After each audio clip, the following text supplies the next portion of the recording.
거룩하비 강성교회 원로 목사님이시고요. 지금 또 다른 후배 사역자들에게 비빌 언덕을 만들어주고 계신 귀한 목사님 소개합니다. 여러분 박수 부탁드릴게요. 반갑습니다. 자, 네, 그런데 네, 목사님. 이게 사람도 없는데 마스크를 쓰고 해야 돼요? 목사님은 벗으셔도 되고요. 네, 나 주사도 맞았는데. 네, 목사님 벗으셔야 됩니다. 네, 그다음에 내가 이렇게 쓰고 있으면 이재명인지 정성진인지 모르잖아. 비슷해가지고. 정성진 네, 목사님. 그래서 그렇죠. 저희 둘 다 지금 AJ 방송 백신을 중이에요. 맞았기 때문에 편안하게 하도록 하겠습니다. 자, 마스크 좀 도와주십시오. 자, 감사합니다. 여러분, 정성진 목사님, 어쩌면 번개탄에 그동안 출연했던 많은 사역자들 중에 가장 대선배 목사님 아닌가 싶습니다. 후배들의 자리에 늘 항상 힘을 주시고 계시고 응원을 주시거든요. 목사님에게 목사님 번개탄도 한번 와주세요. 오셔서 우리 다음 세대 이야기 나눠주세요. 부탁드렸거든요. 자, 목사님, 일단 우리 다음 세대 사역자들과 다음 세대들이 목사님을 많이 알 수도 있고 또 근데 목사님을 조금 더 정확하게 소개하자면 어떻게 소개할까요, 목사님? 저는 1955년 2월 4일생입니다. 만으로 66세 2, 3, 4, 4개월 된 사람이고 우리 나이로 67세라고 하는데 조금 일찍 그만뒀습니다. 64세 만으로 2년 은퇴해서 2년 된 사람인데 하여간 이렇게 은퇴하고 목사가 뭐 놀 수만은 없고 좋은 일 해야 된다. 그래가지고 목사님들을 좀 강한 영성을 집어넣어서 이렇게 전선으로 내보내는 특별 전쟁에 나가기 전에 병사들을 훈련시키는 학교 같은 그런 해서 이제 개척 훈련 또 광야로 나갈 수 있는 훈련 이런 것을 하는 세미나 사역을 하나 하고 있고 네, 개척교회 목회 사역과 둘째는 제가 이제 통일 기도 사역 주빌리라고 하는 구국기도회의 공동 대표 겸 상임위원장을 맡아서 저 민통선 민간인 통제선 그러니까 저기 판문점 밑에 철조망 안에 들어가서 조그만 기도원의 1인 수도사로 통일 기도의 집을 세우고 통일구국 기도회를 하고 있습니다. 네. 그다음 세 번째 고아들 19살 돼서 고아원에 나오는 파주 보육원 출신 20명의 청년들을 지원하는 사역을 합니다. 가령 그들이 집을 LH공사에서 전세비를 계약을 해서 빌려줍니다.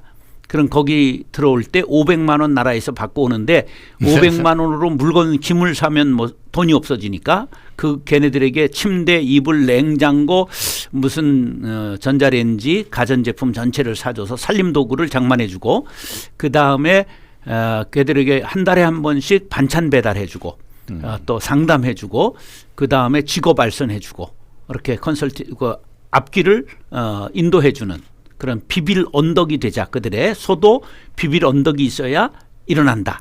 그런 말처럼 그 아무도 가족이 없는 우리 혼자 된 청소년들에게 비빌 언덕이 되는 사역. 그다음에 의도하지 않았는데 어려워진 교회들 많이 지금 살리는 사역을 해서 합병시키고 어려워진 교회 좋은 목사님 보내고 뭐 이런 빚보증 해주고 또 담임 빈대 가서 설교해주고 담임 뽑도록 도와주고 또 추천해서 보내고 그런 걸 지금 많이 했어요. 지금 6건 성공했습니다. 자, 생각해 보면 첫 번째 개척교회 사실 목사님은 은퇴를 하셨지만 은퇴를 하고 나니 어떻게 하면 더 목회가 더 효과적인가 더 은혜로 갈 수 있는지를 알 수 있기 때문에 개척교회 목회자들을 지원하는 그리고 두 번째 평생 우리 어른 목사님들의 숙제 같은 통일사역 숙제 같은 사역이고요. 세 번째 어쩌면 저희 번개탄에서 가장 좋아하는 다음 세대를 세우는 사역이죠. 비빌 언덕이라는 단어. 그러니까 저희가 가끔 그런 말 했거든요. 우리 후배들이 비빌 언덕이 되어주는 선배님들이 있었으면 좋겠다라는 얘기 늘 많이 했는데 근데 목사님 저희가 다음 세대 방송국입니다. 네네. 다음 세대에게 복음을 전하는 주제를 가지고 지금 저희가 1년 반째 달려가고 있는 방송국인데요.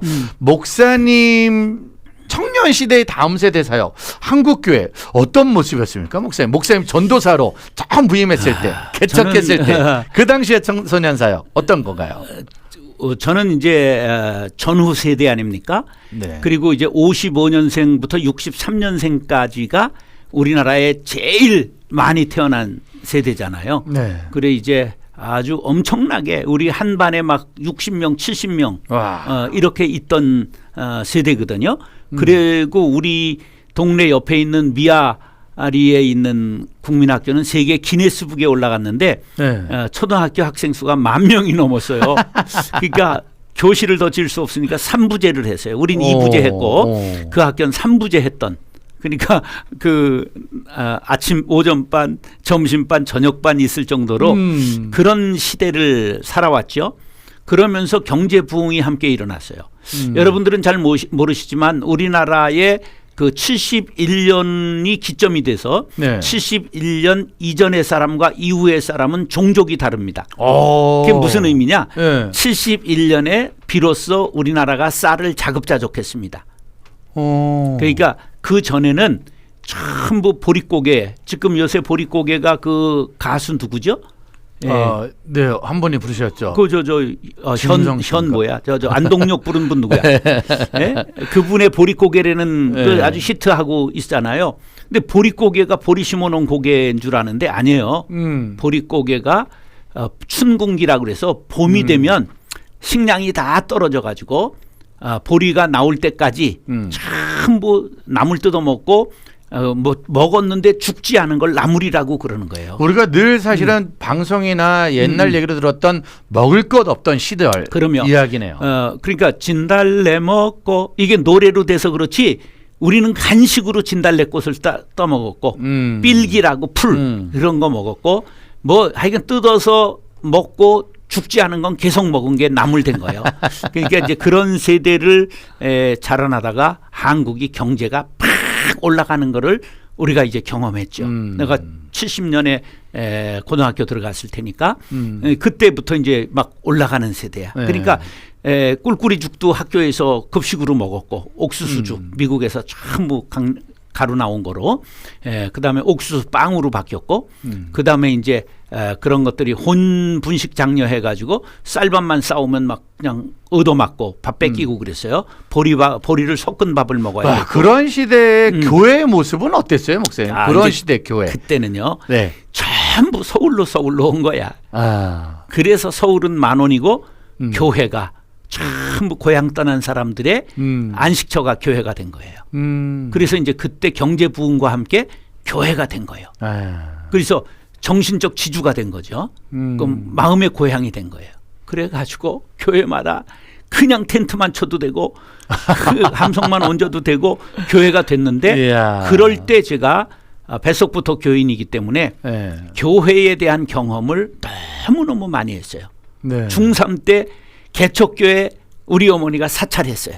중3 때. 장희중앙교회라는 데를 개척하는데 우리 어머니가 권사님인데 용감하게 겸손한 상월곡동 24-16호에 기와집을 팔아서 헌금하고 60평짜리 브로커로 지은 딸린 방 하나에서 우리 삼형제하고 어머니가 사찰했어요. 네. 제가 중3 때 막내인데 중3 때. 그 중3 때 교회 관리 청소하고 사찰한 사람이야. 그런 다음에 어머니가 사찰인데 결국 일은 아들이 다 같이 해야지. 다 같이 해야 어머니가 된다. 혼자 어떻게 해. 그러니까 네네. 별일 다 해봤고 3년 만에 얼마나 교회가 부흥했는지 600명 나오고 와. 600석짜리 교회를 지었어요. 그랬는데 1년 만에 싸움해가지고 둘이 쫙 갈라졌어요. 두 패로. 와. 깡패 동원되고 똥 뿌리고 싸우는 걸 고3 때 경험했고 그러면서 이제 저는 상처받고 다른 교회를 갔고 거기에서 19살 때 교회학교 교사를 했어요. 그러니까 교회의 경험을 전부 해본 사람이에요. 19살 때 교사하고 20살 때 신장이 교회라는데 건축 감독을 했어요. 그리고 그러니까 예전에는 사실 한국교회 다음 세대들 중학교, 고등학교, 대학생 때부터 교회에 사는 많은 일의 현장에 있었죠. 그럼 중고등학교 신장이 교회에서 중고등부 회장을 그때 6개월이 임기야 회장이 네. 2번 했어요. 고1 2학기, 고2 1학기에 회장을 2번 했어요. 제가 고3들 다 제껴버리고 회장을 고1 때 고2 때 한 사람이야. 그러니까 뭐 교회에서 산 것이 지금 제가 어린이 찬송 다 부를 수 있어요. 뛰어놀기 참 좋은 부드러운 풀밭 누가 우리를 위해 만드셨을까 뭐 이런 노래들 다 기억이 나시는 거예요? 다 하죠. 그때 했던 왜냐하면 거? 이 선생을 내가 네. 교회 학교를 쭉 다녔을 뿐만 아니라 19살 때부터 교사를 했으니까 그러니까 뭐 전도사 또 처음 26대부터 했는데 네. 그것도 군대 갔다 와 군대도 군종을 했고 25에 제대해서 총각 집사를 했으니까 네. 예, 뭐 그러니까 교회의 경험은요 청년부 학생부 어린이부 안 해본 게 없는 거예요. 뭐 부흥회 때에 워낙 부흥했다니까. 막 그냥 모든 것을 그때는 다 정말 해봤어요. 천막만 쳐놓으면 다음 세대가 몰려들었던. 그러면 지금은 조영기 목사님이 다시 나와도 천막 치면 안 돼. 조영기 목사님이 천막 치고 교회에서 세계 제일 대형 네. 교회를 이루신 분인데 네. 지금 시대가 안 되는 지금은 시대예요. 시대가. 예, 그러니까 우리 시대는 부흥의 시대를 이렇게 그냥 그 상승 기류를 타고 맛본 거지 네. 우리가 잘나서 그런 건 아니야. 아, 시대적으로. 그럼 근데 그때- 목사님이 이제 개척하시고 저도 거룩하비 강성교회 몇 번 갔다 왔었지만 또 아이들도 만났지만 그래도 아이들이 이렇게 쭉 모이는 교회잖아요. 다음 세대 목사님이 그 계속해서 담임 목회하시고 원로 목사님으로 가시고 현장에서 바라보실 때 지금 다음 세대 사역의 현장을 보시고 마음속으로 뭐 어른의 생각이 있을 테고 또 젊은 생각이 있을 텐데 어떤가요? 지금 우리 다음 세대 사역자들 움직이는 모습을 보면.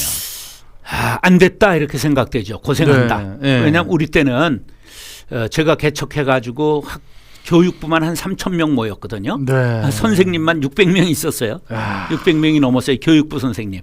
네. 예, 그런데 문제는 뭐냐 하면 지금 절반 될 걸. 네. 그리고 이제 코로나19 끝난 다음에 네. 전문가들의 견해는 20%는 돌아오지 않을 것이다. 네. 그럼 뭐 폭탄 맞은 거죠. 네. 그래 이제 그런 의미에서 참 안 됐다. 지금 사역자들 특별히 올해의 신학교 신대원 전부 미달한 거 아세요? 네, 맞습니다. 신대원은 3개 빼놓고 미달했는데 3개 미달하지 않은 학교들이 이게 뭐냐 하면 재수생, 삼수생이 있었기 때문에 미달하지 않은 거예요. 아. 초시생은 미달한 거라고 보면 돼요. 아. 그러니까 앞으로 다 미달이라고 볼 수 있거든요. 그러니까 문제는 뭐냐 하면 지금 앞으로 그때 이분들이 목사 되고 전도사 되고 그때는 괜찮아. 지금 이미 나와 있는 목사님들이 부교육자들이 갈 데가 없는 거야. 지금 나오면. 그럼 45세 되면 부교육자 다 잘리거든. 나와야 되든지. 그런데 담임 갈 데가 없는 거야. 왜냐하면 교회가 쪼그라들고 있기 때문에. 그런데 더 심각한 건 어른 쪼그라드는 건 아무것도 아니에요. 어른은 아니에요. 지금 교회가 첫 번째 폭격받은 건 낫지 않아서. 지금 우리가 0.85까지 출산율이 떨어졌거든요. 잘 알아야 되는 건 제일 생물학적 선교가 제일 중요해요. 생물학적 선교란 뭐냐 하면 한 사람이 남녀가 만나서 2명 낳으면 평균 한 거잖아요. 그런데 2.1명을 낳아야 돼요. 왜 그러냐면 자연 출산하지 못하는 비율이 8명에 1명이에요. 그렇기 때문에 2.1을 낳아야 아이고. 이게 이제 인구가 유지되는 거야. 그런데 우리가 지금 세계에서 최저 출산율로 떨어졌어요. 한국 사회가 네. 그만큼 각박하다는 거죠. 그렇게 되다 보니까 굉장히 지금 출산 때문에 줄어든 게 첫째요. 두 번째, 개신교가 폭격을 많이 맞았어요. 네. 비난을 많이 들었다 그런 말이에요. 그거로 네. 인해서 들어오는 문이 지금 막혔습니다. 어느 정도 막혔냐? 20년 전 육군사관학교의 입시생의 21%가 기독교인이었어요. 개신교인이었어요. 그런데 2020년 육사 신입생도의 3%가 기독교인이었어요. 와우. 20년 만에 21%가 3%로. 10분의 1로 줄었네요. 그러면 그 다음에 지금 대학생 선교 대학생 3% 이하 떨어진 게 5년 됐습니다. 그러니까 지금 우리가 청년들은 이하는 미전도 종족입니다. 그러면 교회가 어떻게 되냐? 10년 후에는 평균 60대가 교회를 차지하고 중간에는 끊어지고 이제 젊은이들은 없고 이런 시대가 되기 때문에 그럼 이걸 어떻게 살려야 하느냐? 이거를 심각하게 지금 우리가 논의해야 되는 거예요. 네, 나같이 이렇게 아주 리얼하게 통계를 하면서 얘기를 하는 사람 거의 없을 거예요. 네. 저는 아주 정확한 얘기를 하는 성격이에요. 네. 어른으로서 사실 교단의 어른으로서 교회의 어른 또 그리고 가정에서도 어른이잖아요. 지금 있는 그럼 20, 30, 40대 사역자들이 어떻게든 힘을 내야 되는 거네요. 이 제일 중요한 거. 방법. 네. 야성. 왜? 우리 예수님이 우리 주인이신 예수님이 몇 명 목회하셨어요? 12명. 대형 설교 5,000명 하셨죠. 그러나 목회는 네. 12명 낭지고 키우고 제자 훈련하고 가신 거야. 네네. 그러니까 이제 옛날에 1,000명의 꿈은 기본적으로 신학교 나오면 다 꿨어요. 근데 지금은 그 마인드를 12제자 공동체를 세우는 것으로 바꿔야 됩니다. 이걸 제가 이미 5년 전부터 패러다임을 바꿔야 된다. 그러면서 한미준 한국교회 미래를 준비하는 최고의 세미나가 있었는데 그게 어느 날 보니까 없어졌어. 네. 그래서 제가 이동원 목사님한테 이거 왜 없어졌습니까? 그랬더니 이게 이제 뭐 전병훈 목사 뭐 이런 분들이 주축이었는데 문제가 되면서 없어졌다. 그래서 제가 다시 하겠습니다. 그래서 이제 제가 밀레니엄 한미준이라는 걸 5년 전부터 했어요. 네. 그래서 내걸었던 구호가 우리가 구호를 내세우는 건 인식을 바꾸기 위해 그래요. 한 영혼에 집중하라. 이게 지금 미래의 교육자들, 사역자들에게 주는 교훈이에요. 한 영혼에 집중하라. 한 영혼에 집중하고 12제자 공동체를 세워라. 12제자 공동체. 100명이 정답이다. 300명은 대형 교회다. 1,000명은 초대형 교회다. 1,000명 이상은 분립하라. 이게 제가 만든 구호예요. 그래서 저는 초대형 교회를 했는데 분립하기 위해서 굉장히 애썼는데 이게 교인들이 야성이 약하기 때문에 안 가는 거야. 가라고 밀어내도. 그래서 24개를 분립했는데 너무 안 되니까 속상해가지고 마지막에 세 교구 4,512명을 잘랐습니다.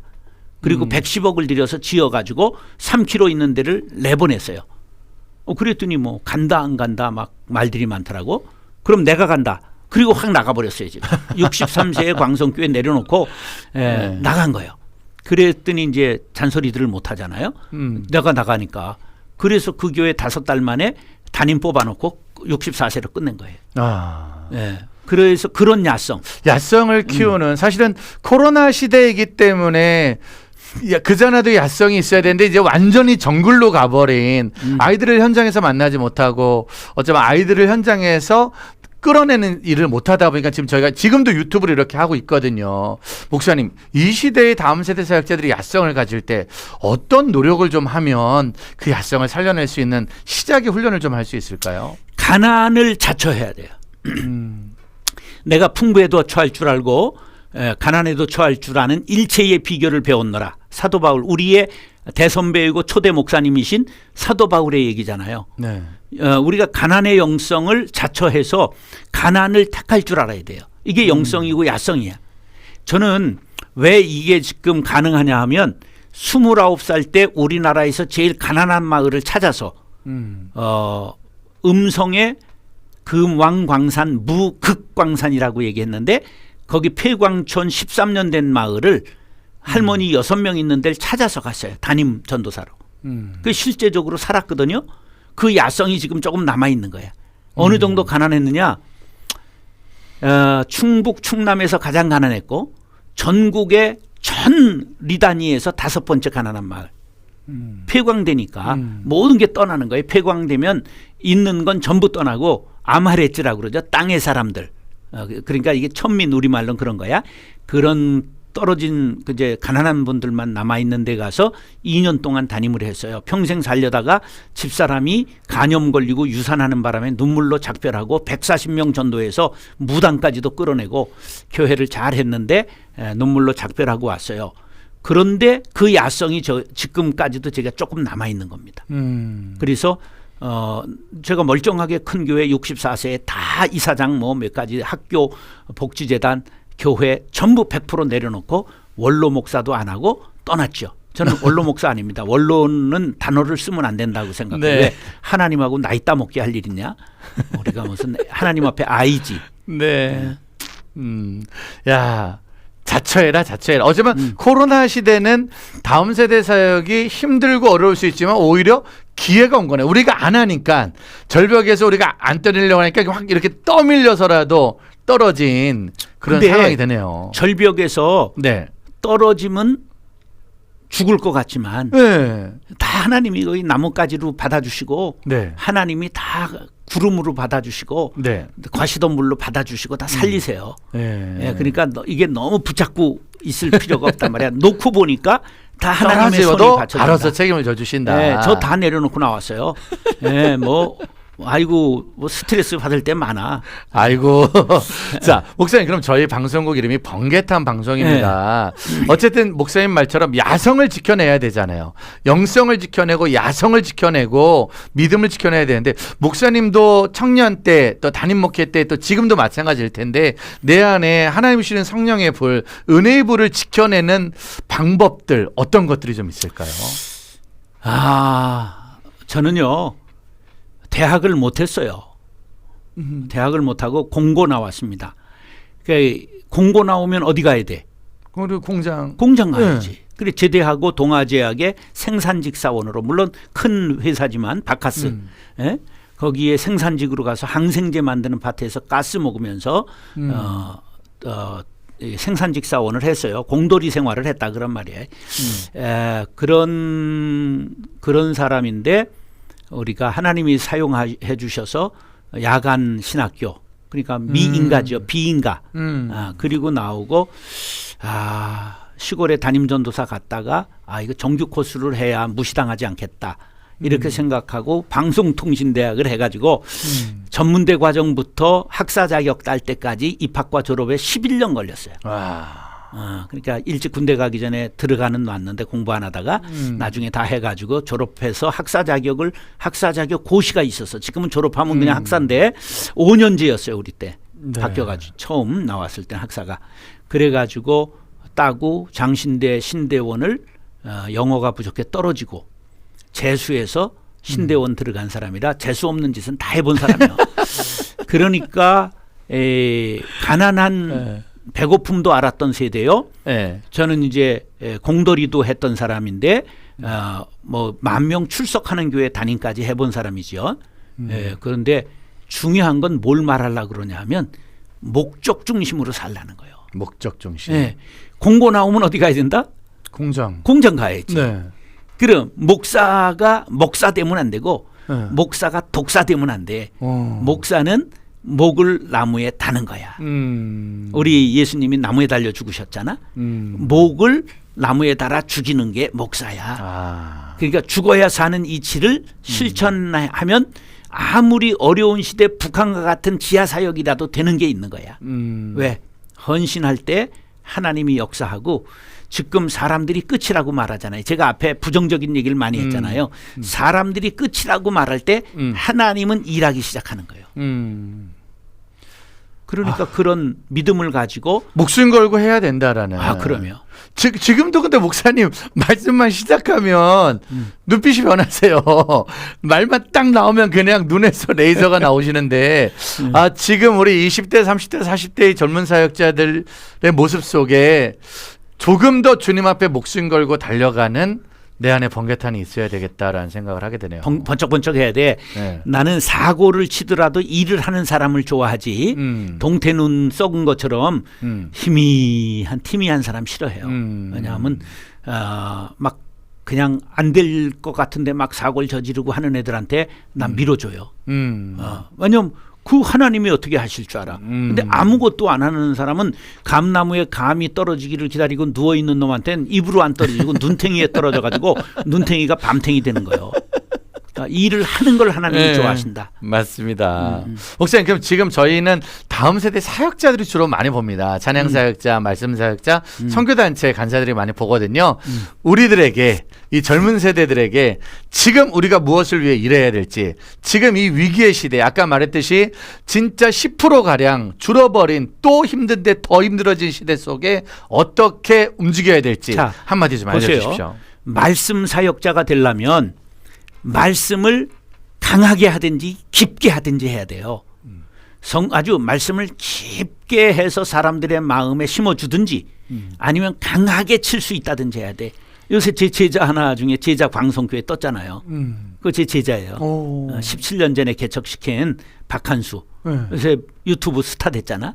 그건 강한 설교자예요. 음. 또 제 제자 중에 이춘태라고 하는 제자는 그 CBS 새벽 그 설교 쭉 큐티 했죠. 책도 나왔던데 그 친구는 또 저 IBF 간사 출신인데 우리 교회 청년 8년을 했는데 그 친구는 뭐 나를 영적 아버지라고 그러는데 내가 그 제자 같아요. 왜냐하면 훌륭한 친구야. 그런데 이 친구는 깊게 성경 말씀을 전해요. 그러니까 사역자가 되려고 하면 적어도 말씀을 쥐락펴락 강하게 할 수 있는 능력이 있어야 되는 거예요. 예, 그러니까 나는 나 같은 뭐 지푸라기 같은 사람도 하나님이 쓰셨는데 여러분들도 강하게 하나님 앞에 붙고 도전하면 말씀 사역자로 쓰신다. 말씀을 위해 목숨 걸고 연구하고 도전하고 훈련해라. 그런 거죠. 기도를 해도 소나무 뿌리를 우리 때는 뽑으려고 그랬잖아. 예, 난 막 소나무 뿌리 뽑으려다가 막 그냥 두려움이 임해가지고 막 마귀하고 싸우고 그랬던 경험이 있어요. 그랬는데 요새는 그런 야성들이 죽었어요. 그다음에 의외로 찬양 사역자 많잖아. 네. 찬양 사역자들한테 좀 권하고 싶은데 말씀 사역자도 물론이고 찬양 사역자도 물론인데 청자의 심정을 꿰뚫고 해야 돼. 자기들은 이미 찬양을 알잖아. 그리고 연습했잖아. 그래가지고 이미 올라가면서 한 곡만 부르면 홀리해가지고 막 눈 감고 막 이렇게 막 천국 가고 그래. 근데 저쪽은 사람이 뜨거워지는데 걸리는 시간이 15분이라는 걸 알아야 돼. 근데 그 15분 동안에 아는 찬송을 하고 뜨거운 찬송을 해야 사람들이 뜨거워지는데 그게 아니라 모르는 헷갈리는 엇박자의 노래 막 그냥 어려운 것들을 그냥 해야 되니까 그냥 지들만 홀리해지지 저쪽하고 교감이 하나도 없는 거야. 교감을 해야 된다. 그다음에 일어서고 앉으라고 자꾸만 하니까 노인들 뼈는 아파 죽겠는데 정말 난 찬양 사역자들 보면 정말 그렇게 해서는 안 된다. 그래서 쪼그러뜨기 하게 해요. 그리고 트로트가 왜 그렇게 떴어요? 네. 트로트가 우리 이게 심성 중에 네. 그게 맞는 게 있는 거야. 네. 그러니까 이제 그런 것들로 조금 다가가는 찬송들. 대중이 젊으냐 늙으냐 나이들이 어디다 포커스를 맞춰야 되냐 이런 교육은 하나도 안 하고 노래 반주 막 이렇게 드럼 해가지고 얼마나 이 실력은 좋은지 모르는데 교감은 전혀 이루어지지 않아요. 정신 차려라. 그런 거고 그다음에 투잡을 해야 됩니다. 그래서 최근에 저는 인천 남동공단에서 목사들 용접학교를 했습니다. 용접학교에 설교했어요. 그리고 두 번째도 와달랬는데 시간 안 맞아서 찬조금만 보냈어요. 세 번째 지금 했습니다. 지금 진행 중입니다. 용접학교. 지금은 검단에서 합니다. 네. 그 하는 친구 아주 귀한 친구가 있는데 연말에는 사모님들 목공학교, 목사님들 목공학교를 합니다. 저는 이제 이걸 뭐 신학교 교수들이 거의 이런 걸 볼 여유가 없고 약간 뭐 좀 사람들이 시대를 못 읽는 감이 있어서 참 그런데 내가 이제 신학교 총장들이나 교수를 보는 남 들들 볶을 거예요. 신대원에서 기술 과목을 랍비들처럼 1인 1기 기술 교육을 반드시 해야 되는 시대가 왔다. 그래서 2학기 3학점씩 해서 6학점은 그냥 기술을 가르치는 거야. 미쟁이, 그다음 목수, 그다음에 페인트, 배관, 그다음에 이제 돈 많이 되는 게 이게 뭐예요? 타일, 그다음에 이제 용접, 이거 뭐 기술 배우면 돈 되지. 기술도 같이 배워서. 그래서 할 수 있는 사람은 그걸 해야 되고 사모님이 직장을 다니면 죽도록 하라고 그래야 됩니다. 그 목사를 믿으면 안 돼요. 요새 먹고 살 게 없어. 교육이 안 돼. 이제 이런 것들을 현실적인 것들을 빨리 제도를 바꿔야 되는데 예수님 오실 때까지 보수적인 교단일수록 못 바꿉니다. 투잡이면 어떠니 니들이 먹여 살리냐 그런 소리 하게. 난 정말 어리석다고 생각해. 빨리 지금 택배하고 이미 대리운전하는 건 오래전 얘기 아니에요. 제가 영동군에 오래도록 농촌봉사 활동을 우리 교회가 한 적이 있는데 영동군에서만 80명의 사모님들이 한 달 80만 원 요양보호사를 하고 있었어요. 이건 이미 현실로 다 된 거예요. 지금 그런 건 논할 때가 아니야. 이제는 그 일을 위해서 먼저 준비하고 코로나 시대에 먼저 더 도전하는 이게 선제적 대응이라고 선제적 이미 대응이에요. 늦었어. 늦었구나. 뭐든지 성공하는 사람들은 선제적 대응해서 네. 망하거나 잘 되거나. 근데 우리가 늘 말하는 늦었다고 생각하는 그때 시작을 해야 더 늦지 않을 수 있는 거니까. 우리가 늦었다고 할 그때가 네. 하나님이 역사할 시간이지. 지금부터 해야 된다. 좋은 목사님. 일은 지금 바로 여기에 너부터. 저희가 다음 세대 방송이다 보니까 다음 세대들이 네. 들을 수 있는 메시지를 전하거든요. 네. 20대, 30대, 40대 사역자들이 막 1시간, 2시간 마구마구 전하는 열정도 중요하지만 어쩌면 정말 평생의 삶을 한국교회 살아오신 목사님이 지금 이 자리에 중고등학생들이 있다면 그 아이들에게 한 5분 메시지로 꼭 전해주고 싶은 메시지 어떤 거 있을까요, 목사님?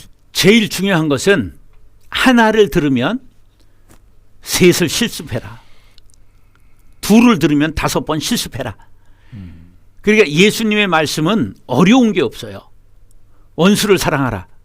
원수를 사랑하는 나와 사랑하지 못하는 내가 있을 뿐이지 거기에서 사랑하려고 노력하면 적어도 미워하지만 않으면 그러면 반성공한 거예요. 우리가 이런 말씀의 실천, 말씀의 실습, 말씀의 생활화 이게 능력이 된다는 걸 알아야 돼요. 그런데 우리는 너무 그동안에 말씀의 잔치 속에서 살았어요. 그래서 교인들이 천국 가서 귀만 동동 떠 있고 목사들의 입만 동동 떠 있다는 얘기가 오래전부터 나왔어요. 우리가 회개해야 됩니다. 그리고 설교 시간 줄여야 됩니다. 설교 횟수를, 왜냐하면 목사님들이 설교 준비하느라고 봉사하고 교인들의 삶에 그 구체적으로 들어가지를 못했어요. 설교 우리가 하나를 들으면 그것을 실천하는 교인을 만드는 게 중요하지 너무 말씀 준비하다가 천주교는요 말씀만 전하는 사람 만드는 사람 따로 있고요 전부 받아서 해요. 그래 그 설교 시간이 5분 10분이야. 그거 중앙에서 신학자들이 쓴 게 내려와. 그러니까 몸으로 봉사할 사람 뭐 다 수도할 사람 노동할 사람 거지돌 볼 사람 나그네들 다 따로 있는 거야. 근데 우리는 전부 은사도 없으면서 말재주도 없으면서 설교만 준비하고 글재주도 없으면서 전부 설교만 준비해. 그럼 그러니까 우리가 이제 실패하는 거예요. 왜냐하면 옛날에는 그래도 고향을 잃은 사람이 들어왔지만 3만 불 시대야.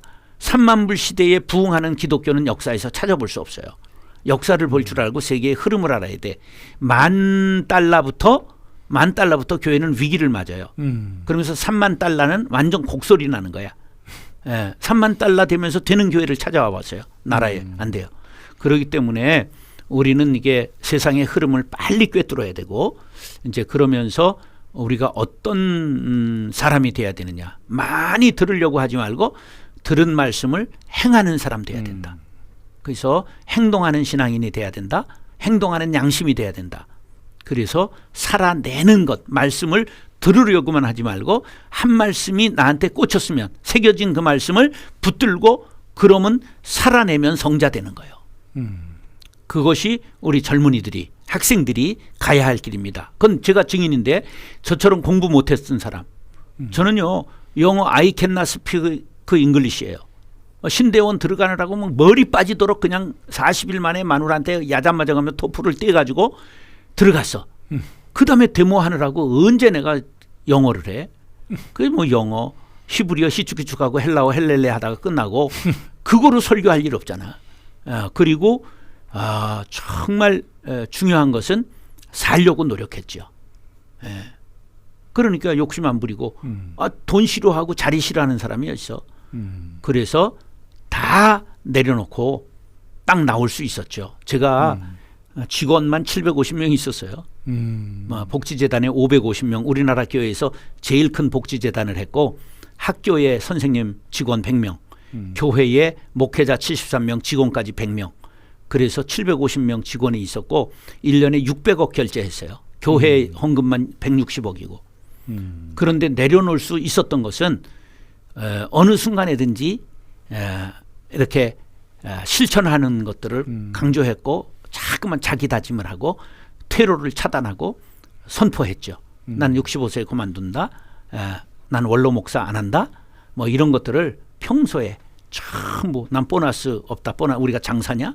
기업에서 보너스 있는 거지 교회가 무슨 보너스냐. 근데 이런 것들을 계속 나를 세뇌시킨 거야. 사실 다음 세대에게 하고 싶은 이야기들이지만 결국 목사님 자신에게도 또 우리 그럼요. 자신에게도 많은 말씀을 듣고 보고 연구하는 것이 중요한 게 아니라 한 절의 말씀이라도 내 삶에 적용시키는 일. 그 일이 가장 중요하다. 예, 보세요. 하나님이 다 다른 은사를 주지. 어떻게 공부하고 막 그냥 설교만 만드는 은사를 줬겠느냐 말이야. 내가 저 대학교 졸업할 때까지 글 쓰는 칭찬을 한 번도 못 받았다. 그럼 난 글 쓰는 은사가 없는 거야. 내가 웅변대에 가서 그냥 동상이라도 받아보지 않았으면 말하는 은사도 없는 거야. 반장 회장 안 해봤으면 리더십도 없는 거야. 그러니까 이게 자기가 하나님이 내게 주신 것이 무엇일까? 그러는 거야. 나는 공부는 못했지만 나는 인수분해 4학년 때 초등학교 때 포기했어요. X가 나와 4학년 때 되면 그때부터 그려버렸어. X로. 풀어본 적이 없어. 그냥 가감승제 가지고 못 살 게 하나도 없어요. 예. 내가 무슨 과학자 될 것도 아니고 수학자 될 것도 아니니까. 그런데 중요한 건 하나님이 저에게도 은사를 줬더라고요. 그 은사가 뭐냐 하면 리더십을 줬어요. 반장 회장은 뭐 안 한 적이 없습니다. X를 모르는데도. 그러면 공부하고 왜냐하면 이게 삼류학교만 나왔기 때문에 삼류중학교, 삼류고등학교, 예? 삼류대학 이렇게 나오니까 예? 삼류는 아니야. 대학은 뭐 우리나라에서 졸업생이 제일 많은 굉장히 훌륭한 학교지. 공부는 서울대학에서 했어. 예, 졸업식도 서울대학에서 했어. 방송통신대학 캠퍼스가 없으니까. 예, 그런데 네. 예, 중요한 것은 내게 주신 은사가 있더라고. 왜냐하면 내가 그래도 청량 공고를 다녔는데 문예반에 들었었고 학예 부장까지 했거든. 시를 쓰고 싶었는데 칭찬을 못 받아서 절필했어. 그래도 남보다는 시에 대해서 관심이 있고 글에 대해서 관심이 있어요. 공부보다는 책은 더 많이 읽었어요. 삼국지 10번은 읽었고 미야모토 무사시라고 하는 남들이 나보다 잘하는 것 같지만 돌아보고 나면 하나님이 나에게 주신 은사와 달란트가 있다. 그러면 리더십은 줘서 반장 회장은 늘 했어요. 그거를 찾아내는 사람만이 그 다음을 할 수 있는 거겠네요. 그쪽으로 정진하면 하나님이 그것을 쓰시는 거죠. 목사님, 우리 코로나 시대에 우리 젊은 사역자들이 조금 더 애를 쓴다면 어떤 걸 조금 더 도전하면 더 좋을까요, 목사님? 이게 중요한 거예요. 네. 이런 큰 역사가 우리 삶의 순간에 없었잖아. 왜냐하면 우리는 6.25 안 겪었으니까. 6.25가 3년 1개월에 이틀 했어요. 네. 전쟁을. 그런데 그게 계속 전선이 있었던 건 아니고 전선에선 싸우면서 이쪽에선 살기도 했는데 코로나는 전부 씌웠잖아. 이게 무슨 의미일까? 많이 모이지 말라 그러잖아. 첫째, 목회자들은 소그룹에 집중하라. 그다음에 가정 제사장을 세워라. 아버지 어머니를 제사장으로 세우면 자녀 교육 신앙 교육에 문제 없잖아. 근데 이걸 못했으니까 갈 길을 잃어버렸어요. 그러니까 중요한 건 목회자들은 소그룹 다루는 훈련해야 돼요. 교회는 가정 제사장을 세우는 해야 돼요. 목회자들이 인식 변화해야 되는 건 이젠 가정에서 교회할 수 있는 그러한 작은 교회를 꿈꿔야 되겠구나. 그다음에 교회의 프로그램 중에 설교를 너무 많이 해왔구나. 핵 항공모함은 1년에 한 번 항구에 들어와도 돼. 왜냐면 핵 연료를 추진받고 다니니까. 근데 이게 매일 그냥 들어와서 물 가져가야 되고 기름 가야 되고 작은 배일수록. 그러니까 우리가 작은 사람이 된 거야. 예? 그러니까 교회 한 번 나오고도 우리가 하나님의 자녀로 살아갈 수 있는 훈련이 돼야지 너무 교회 와라만 했지 말씀대로 살아라 파송하는 것이 되지 않은 거야. 우리가 모이는 교회 흩어지는 교회 조직신학적으로는 얘기했지만 너희는 교회 안의 소금이 아니라 세상의 빛 세상의 소금이라고 말씀했잖아요. 세상이 우리의 일터요 하나님이 주신 사역지지. 그런 교인을 만들어내지 못했어요. 마스크 씌운 것은 우리가 너무 말 많이 하지 말고 하나님과 대화해라. 내면을 성숙해라. 뭐 이런 교훈을 이 시대에 받아들이면 살고 이것을 또 끝나면 일상으로 그냥 옛날 습관으로 돌아가면 죽어요. 교회도 죽습니다. 어쩌면 우리가 해야 되는데 안 하니까 하나님이 억지로 밀어서 마스크를 씌우고 또 이렇게 소그룹으로 만나려고 애쓴 건 아닌데 소그룹으로밖에 할 수 없는. 그리고 전문가들이 얘기를 하잖아요. 이것이 압축적으로 10년 당겨서 온 거지. 이게 10년 후, 20년 후에 미래에 있을 일이 이미 그냥 코로나로 인해서 압축으로 우리에게 다가온 거지 이미 일어날 일들이었다. 이렇게 네. 얘기를 하죠. 어차피 우리가 한 번은 넘어야 될 산이다. 그러면 그러니까 교회가 미리 지금 한국교회가 준비해서 이 산을 잘 넘어갈 수 있는 사역을 해야겠네요. 근데 목사님 오늘 진짜 목사님 말씀처럼 어떤 대본이 아니라 마음속에 있는 늘 중심의 이야기들을 전하는 자리, 앞으로도 우리 후배들과 다음 세대들과 좀 만날 수 있는 자리 그래도 조금 더 자주 만들어 주시면 목사님 아니 난 좋을 것 실업자예요. 그건 걱정 없는데 괜히 뭐 어렵게 생각하고 그러는데 시간 뭐 맞추면 되고 네. 저는 뭐 대본 보고 그렇게 내일도 CTS 무슨 한국교회를 논한다. 내가 한국교회 논할 사람도 아니지만 갑자기 오라는 거예요. 네. 대본 보내서. 그런 걸 왜 이게 핸드폰으로나 인터넷도 못 하는데 이거 조그만 글씨를 왜 보고 자빠졌어. 그냥 나가서 할 말 하면 되지. 네. 그러니까 어쩌면 나가서 그냥 할 말 하는 게 정말로 평생의 삶 속에 내주셨던 은혜를 지금 남기는 그런 사역이 아닐까 싶습니다. 평소에 듣고 보고 생각하는 훈련을 하면 평소에 책을 좀 보고 또 세상 돌아가는 것도 보고 이렇게 좀 관심을 갖고 있으면 어디서나 남에게 말할 수 있는 사람이 되죠. 네. 그런 훈련. 목사님 저희가 마지막으로 이제 시간이 좀 다 돼가니까요. 저희 다음 세대에게 비빌 언덕이 중요하다고 말씀하셨잖아요. 이 방송을 보시는 많은 교회와 많은 어른들이 다음 세대의 비빌 언덕이 되어주라라는 도전의 메시지 한 말씀 부탁드리겠습니다. 예, 젊은이들은 멘토를 찾아야 됩니다. 그 멘토가 만나는 사람의 멘토도 있지만 책 속에서 멘토. 예? 이제 어떤 인물의 그 삶을 보면서 전기를 보면서 난 이런 사람이 되겠다. 예, 나는 고영근 목사님의 제자인데 고영근 목사님하고 개인적으로 만난 건 집에 가서 한두 번이야. 한 번은 확실히 기억나고 두 번쯤은 만난 것 같아. 그런데 나는 그분을 나의 신앙의 스승으로 생각했어요. 그분이 감옥을 우리나라에서 제일 많이 갔다 온 분이야. 그러니까 멘토를 둬라. 스승을 갖는 것이 중요하다. 그 스승은 보이는 스승일 수 있지만 예수님도 우리의 스승일 수 있고 책 속의 스승이 얼마든지 있어요. 그다음에 선생님들은 아이들에게 말로만 가르치지 말고 자녀들은 우리가 말한 대로 사는 것이 아니라 우리의 뒷모습을 보고 살아갑니다. 우리의 발자국을 따라온다는 거죠.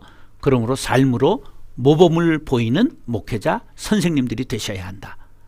그게 중요한 거죠. 그 삶의 모범에 여러분들이 살아가실 때 또 우리 다음 세대들은 그 모습을 보고 따라가고 비빌 언덕으로 함께 살아가는 것이 아닌가 싶습니다.